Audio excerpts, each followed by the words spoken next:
9 கோளும் ஒன்றாய் காண அங்கு கற்பகம் என்னும் கடவுளின் மெய்யில்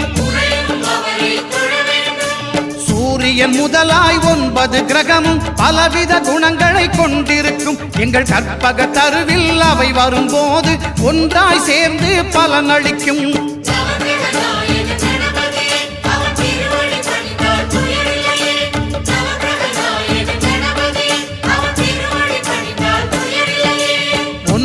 கோளும் ஒன்றாய் காண